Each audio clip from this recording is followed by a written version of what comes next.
آل محمد كما صليت على إبراهيم وعلى آل إبراهيم إنك حميد مجيد. اللهم بارك على محمد وعلى آل محمد كما باركت على إبراهيم وعلى آل إبراهيم إنك حميد مجيد. أعوذ بالله من الشيطان الرجيم. بسم الله الرحمن الرحيم. حميم والكتاب المبين. إنا أنزلناه في ليلة مباركة إنا كنا منذرين فيها يفرق كل أمر حكيم أمرا من عندنا إنا كنا مرسلين رحمة من ربك إنه هو السميع العليم. صدق الله مولانا العظيم وبلغنا رسوله النبي الأمي الصادق الوعد الأمين ونحن على ذلك لمن الشاهدين والشاكرين والحمد لله رب العالمين.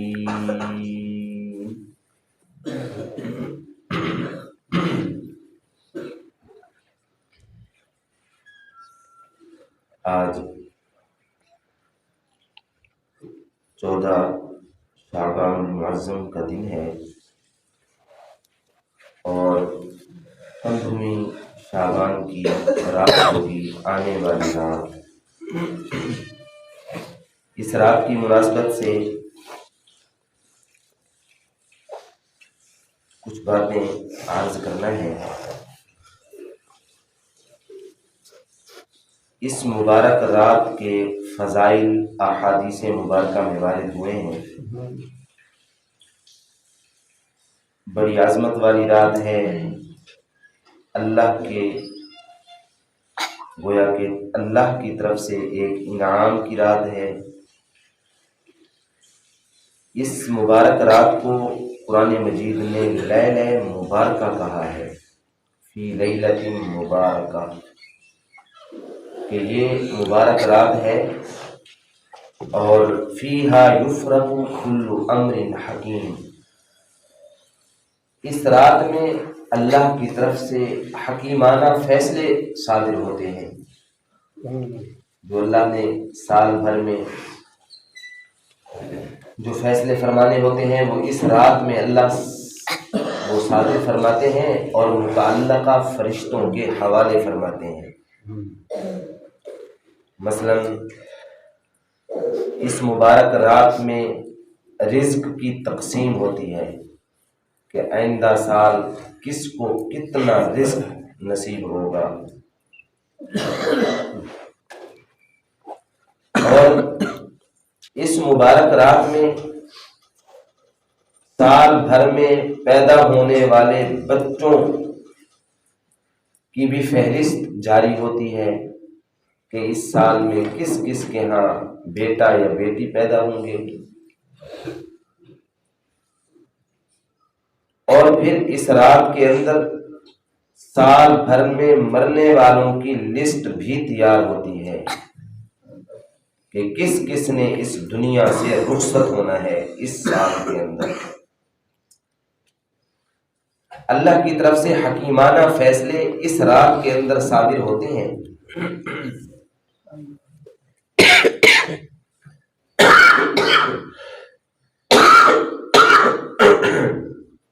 اور اسی طرح اس رات میں اللہ کی طرف سے ایک اعلان بھی ہوتا ہے. وہ اعلان یہ ہوتا ہے کہ کوئی بخشش کا اگر طلبگار ہو تو اللہ اس کی بخشش فرما دے. یعنی بخشش کی رات. شب برات کا معنی بھی یہی ہے شب کا معنی ہوتا ہے رات، اور برات کا معنی ہوتا ہے بری ہو جانا، آزاد ہو جانا، جس کو معاف کر دیا جائے، جس کی بخشش کر دی جائے۔ تو اس رات کو بھی شب برات اسی لیے کہتے ہیں کہ اس رات میں اللہ بہت سے خوش قسمت لوگوں کی بخشش فرماتے ہیں۔ اس رات کے فضائل بے شمار احادیث مبارکہ میں وارد ہوئے ہیں۔ ایک حدیث پاک میں آتا ہے، جناب رحمت عالم صلی اللہ علیہ وآلہ وسلم ارشاد فرماتے ہیں، آپ کے مبارک فرمان کا مفہوم ہے کہ اس رات کے کسی حصے میں اللہ آسمان دنیا پہ تشریف لاتے ہیں۔ ویسے تو اس رات کا آغاز سورج کے غروب ہونے سے شروع ہو جاتا ہے اور صبح صادق تک رہتا ہے۔ جیسے سورج غروب ہوگا، مغرب کی اذان کا وقت ہوگا، تو اس دن کا آغاز ہو جائے گا، اور پھر یہ دن، یہ رات، اس رات کا آغاز ہو جائے گا، اور پھر یہ رات صبح صادق تک رہے گی۔ صبح صادق جب روزے کا ٹائم ختم ہوتا ہے، فجر کی اذان کا وقت شروع ہوتا ہے، اس کو صبح صادق کہتے ہیں۔ صبح صادق تک اس کا وقت رہتا ہے۔ اس دوران جو بھی اللہ کا بندہ اللہ سے دعا مانگتا ہے تو اللہ تبارک و تعالیٰ اس کی دعا کو قبول فرماتے ہیں۔ حدیث پاک میں آتا ہے کہ اس رات میں اللہ سارے مسلمانوں کی بخشش فرماتے ہیں سوائے چند لوگوں کے، ان کی بخشش نہیں ہوتی۔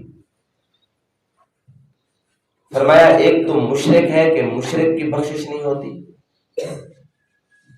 مشرک کی تو کسی حال میں بھی بخشش نہیں ہے، وہ تو اللہ نے فیصلہ فرما دیا ہے، ان اللہ لا یغفر ان یشرک بہ ویغفر ما دون ذلک، کہ مشرک کی بخشش نہیں فرمائیں گے، مشرک کے علاوہ جس کی چاہیں گے بخشش فرمائیں گے، جس کی اللہ تبارک و تعالیٰ چاہتے ہیں بخشش فرماتے ہیں، لیکن مشرک کی بخشش نہیں ہے۔ اور اسی طرح فرمایا کہ سب کی بخشش ہو جاتی ہے سوائے والدین کے نافرمان کی۔ اس رات کے اندر یہ کم بخت بھی بخشش اور معافی سے محروم ہو جاتا ہے جو اپنے والدین کا نافرمان ہوتا ہے۔ آج کے زمانے میں نافرمانیاں بڑھ گئی ہیں، بہت زیادہ ہو گئی ہیں، کہ والد کو کوئی حیثیت نہیں دی جاتی، والدہ کو بھی کوئی مقام نہیں دیا جاتا۔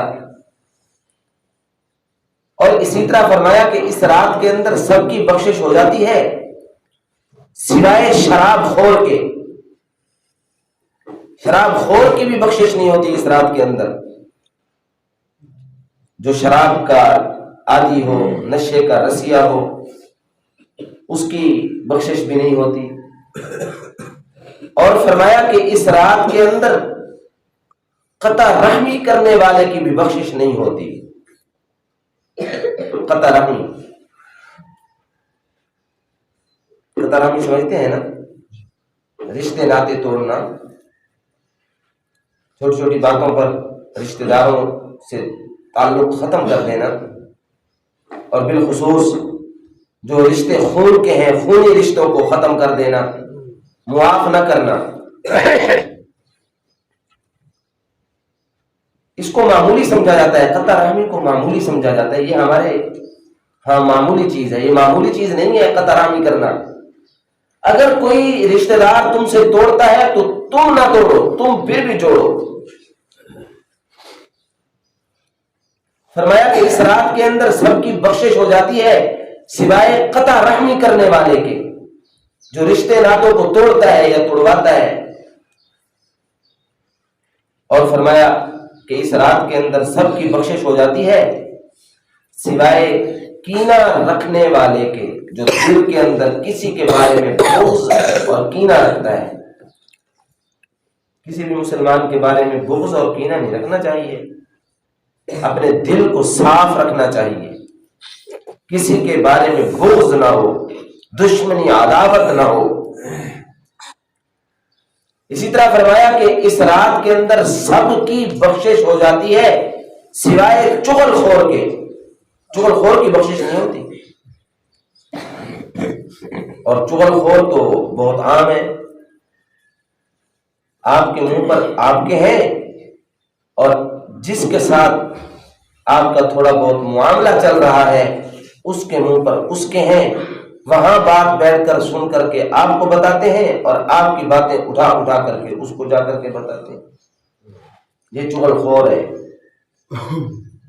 چغل خور، اس کی بھی بخشش نہیں ہوتی چغل خور کی۔ بجائے اس کے کہ دو لڑے ہوئوں کے درمیان یہ صلح کرا لے، صلح کرانے کی بجائے یہ لڑائی اور زیادہ بھڑکاتا ہے، ان کے اندر دوریاں اور زیادہ پیدا کرتا ہے، اس کو اس کی جا کر کے شکایتیں کرتا ہے، اس کو اس کی جا کر کے شکایتیں کرتا ہے، تو یہ چغل خور ہے۔ فرمایا کہ اس رات کے اندر چغل خور کی بھی بخشش نہیں ہوتی۔ اس رات میں اللہ کی خاص رحمت انسان کی طرف متوجہ ہوتی ہے، بشرطے کہ انسان رحمت کا طلبگار ہو۔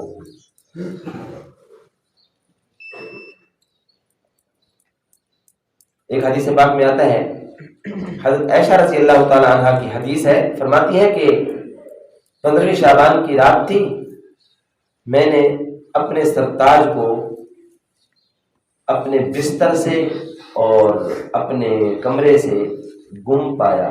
آپ صلی اللہ علیہ وآلہ وسلم یہاں کمرے کے اندر اپنے حجرے کے اندر تشریف نہیں فرما تھے۔ میں نے دیکھا پتہ نہیں کہاں چلے گئے، تو میں ایسے دیکھنے کے لیے اور ان کو ڈھونڈنے کے لیے باہر نکلی، تو مجھے ایسے خوشبو محسوس ہوتی گئی کہ آپ صلی اللہ علیہ وسلم شاید اسی راستے سے گئے ہوں گے، ادھر ہی گئے ہوں گے، تو میں ادھر ہی چل پڑی۔ میں چلتی گئی جنت البقیع تک پہنچی، تو میں نے دیکھا حضور اکرم صلی اللہ علیہ وآلہ وسلم جنت البقیع میں موجود ہیں، اور جنت البقیع میں جا کر کے قبر کو یاد فرما رہے ہیں، اور مرنے کے بعد کی جو زندگی ہے اس زندگی کو یاد کر رہے ہیں، اور اپنی امت کے لیے بخشش کی دعائیں مانگ رہے ہیں۔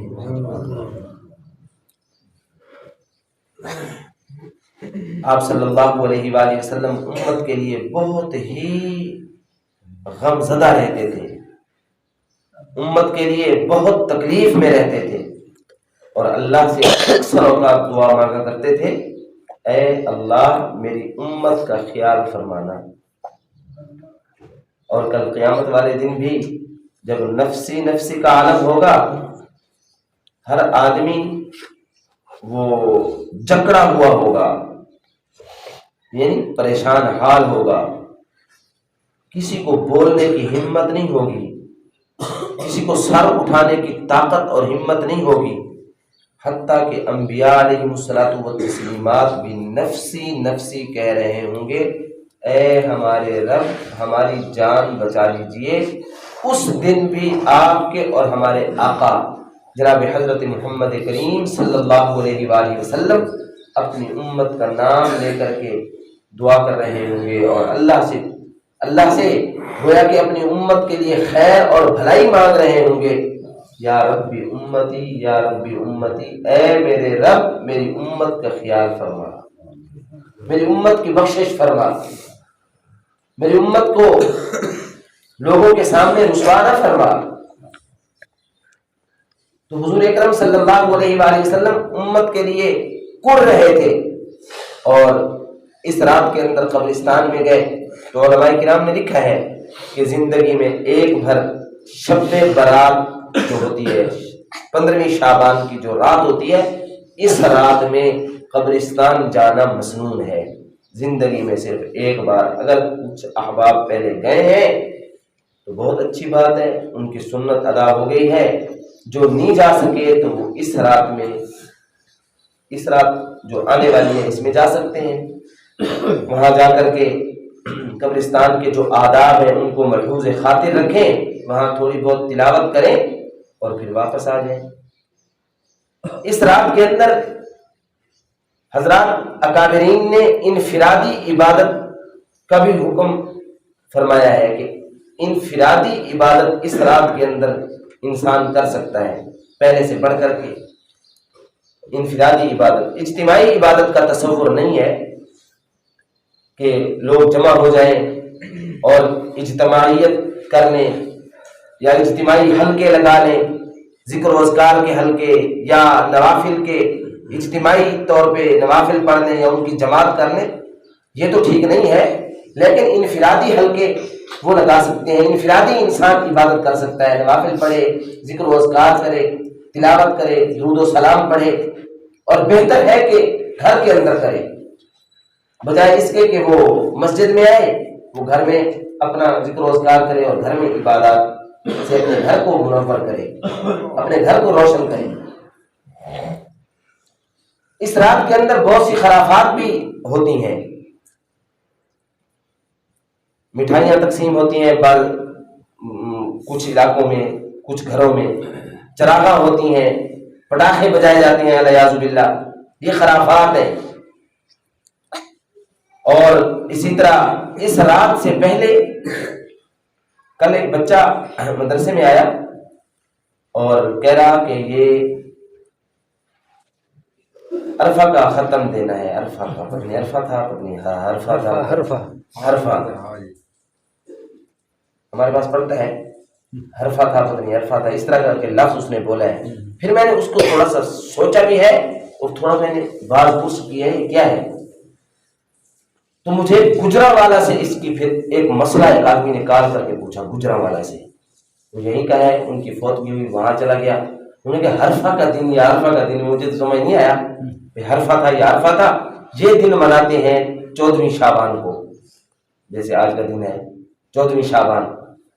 تو اس کی کیا ہے کہ حیثیت اور حقیقت ہے. میں نے کہا تھوڑا مجھے اس کا مفہوم سمجھایا ہے کیا. تو وہ بتانے لگے کہ یہ ہوتا ہے کہ جو آدمی سال میں مر گیا ہے نا، اس کو اپنے مردوں میں شامل کرنا ہوتا ہے. دیکھیں مردوں میں تو وہ شامل ہو چکا جب سے مر گیا، اب اس کو مستقل شامل کیا جا رہا ہے.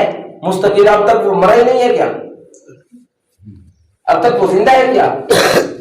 یہ بے اصل چیز ہے، یہ بدعت ہے، یہ خرافات میں سے ہے. ایسی چیزوں کو ترک کرنا لازم ہے جو دین نہیں ہے. دین کے نام پر پتہ نہیں کیا ہو رہا ہے.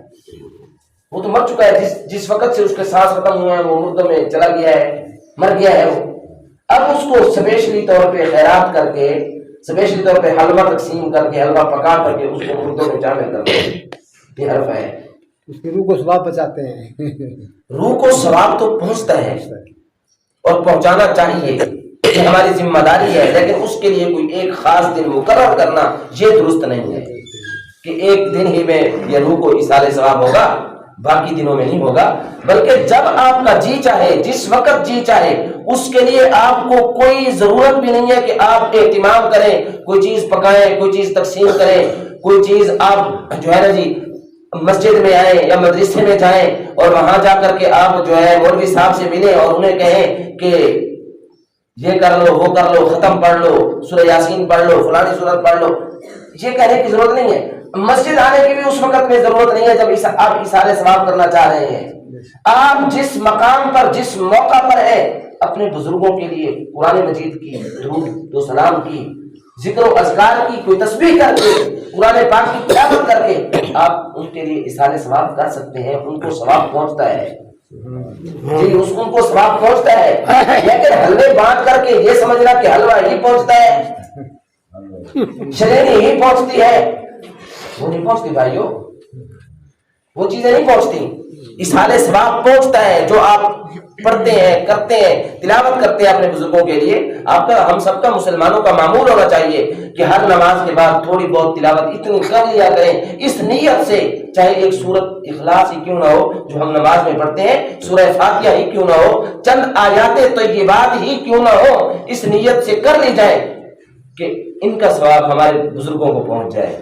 اور اس کے لیے ہاتھ اٹھانے کی بھی ضرورت نہیں ہے. آپ نے دل میں ہی ارادہ کر لیا کہ یہ میں تلاوت اس وقت اس لیے کر رہا ہوں تاکہ اس تلاوت کا ثواب وہ میری اماں کو، میرے ابا کو، میرے خاندان کے جو مسلمان اس دنیا سے رخصت ہوئے ہیں ان کو یہ مل جائے. تو اللہ تبارک و تعالیٰ ان کو ثواب پہنچا دیتا ہے اور اس کا اثر قبر میں بھی ظاہر ہوتا ہے. کہ عذاب میں تخفیف ہو جاتی ہے جب آپ اپنے بزرگوں کے لیے اظہار ثواب کرتے ہیں. اگر خدا نہ خواستہ وہ کسی مشکل میں ہوتا ہے تو اللہ اس کی برکت سے اس کے عذاب میں تخفیف فرماتے ہیں اور بسا اوقات اس کے عذاب کو ٹال بھی دیتے ہیں. سبحان اللہ. جیسا کہ علماء کرام فرماتے ہیں کہ اگر کوئی آدمی اس دنیا سے رخصت ہو چلا اور اس کے اولاد میں سے کسی نے بھی نیکی کی طرف رغبت کی، نماز کی طرف رغبت کی، یا قرآن مجید کی طرف اس نے تعلیم حاصل کرنے کے لیے قدم اٹھایا اور اس نے حفظ قرآن کا آغاز کیا، تو اس کے حفظ قرآن کے آغاز کی وجہ سے اور قرآن مجید کی بسم اللہ پڑھنے کی وجہ سے اس کی ماں اور اس کے باپ کی اللہ بخشش فرما دے. یہ اظہار ثواب ہے نا. تو اظہار ثواب کے منکر نہیں ہیں، لیکن ان خرافات کے ہم منکر ہیں، بلکہ انکار ضروری ہے. اگر ان کے انکار نہیں کریں گے تو پھر ہم تو بدعتیوں ہیں. تو بدعت سے دور رہنا ہے. بدعت تو بہت خطرناک ہے. بدعت تو انسان کو گمراہی کی طرف لے جاتی ہے، اور جو گمراہی ہے اس کی جو شہراہ ہے، جو راستہ ہے، وہ جنت کی طرف نہیں جاتا بلکہ جہنم کی طرف جاتا ہے. تو اس رات کے اندر خرافات سے بچنا ہے. ذکر و اذکار انفرادی عبادت کرنی ہے. صلاۃ التسبیح کی انسان ہمت کر لے، صلاۃ التسبیح پڑھ لے، دیگر نوافل پڑھ لے، توبہ استغفار کر لے، لیکن یاد رکھیں ساری چیزیں کر لے جن چیزوں کے بارے میں ابھی ذکر ہوا کہ سب کی بخشش ہوتی ہے سوائے چند لوگوں کے. گریبان میں پہلے یہ جھانک لیں کہ ان چند لوگوں میں سے تو میں نہیں ہوں. اگر ان میں سے ہوں تو توبہ کر لوں. اگر والدین کا نافرمان ہوں تو میری بخشش نہیں ہوگی. میں ساری رات کھڑا رہوں پھر بھی میری بخشش نہیں ہوگی. میں اگر چغل خور ہوں تو میری بخشش نہیں ہوگی.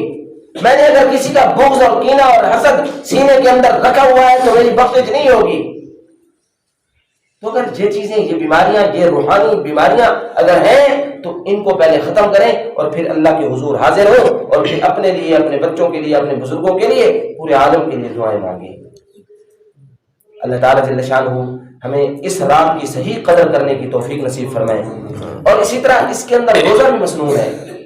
اصل میں تو یہ ایام 20 میں سے ہے. ایام 20 پہلے بھی عرض کیا تھا کہ یہ جو 15ویں کی رات ہے نا، یہ ایام 20 میں سے ہے. یعنی مہینے کی درمیانی 3 راتیں، 13، 14 اور 15. یہ جو 3 راتیں ہیں ان کو ایام 20 کہا جاتا ہے. نبی محترم صلی اللہ علیہ وآلہ وسلم کا معمول تھا کہ جہاں مہینے کے اندر اور دنوں میں روزہ رکھتے تھے اور ہفتے کے بعض دنوں کے اندر روزہ رکھتے تھے، وہاں مہینے کے ان 3 دنوں میں بھی روزہ رکھتے تھے. ایام 20 ان کو کہا جاتا ہے. 13 چاند کی، 14 اور 15 ان کو ایام 20 کہا جاتا ہے. تو 15ویں شب جو آنے والی ہے یہ ایام 20 کی رات ہے. تو بہتر تو یہ تھا کہ ایام 20 کے ہم روزے رکھتے، لیکن اگر نہیں رکھ سکے تو پھر 15ویں کا روزہ بھی باعث ثواب ہے، باعث برکت ہے، باعث رحمت ہے. اس وجہ سے بھی کہ یہ ایام 20 میں سے ہے، اس وجہ سے بھی کہ یہ شب برات ہے، اور اس وجہ سے بھی کہ یہ شعبان کا ایک دن ہے کہ نبی محترم صلی اللہ علیہ وآلہ وسلم رمضان سے پہلے شعبان میں ہی رمضان کی تیاری فرماتے تھے اور اپنی عادت بناتے تھے روزہ رکھنے کی. شعبان کے مہینے میں بھی آپ صلی اللہ علیہ وآلہ وسلم روزہ رکھا کرتے تھے. جس بھائی کو ہمت ہو، فرصت ہو، وہ اس دن کے اندر روزہ بھی رکھے. یہ بھی باعث رحمت ہے، باعث برکت ہے. اور اللہ تعالیٰ کو یاد رکھے. دعائیں کہ اللہ تعالیٰ ہمیں عمل کرنے کی توفیق نصیب فرمائے.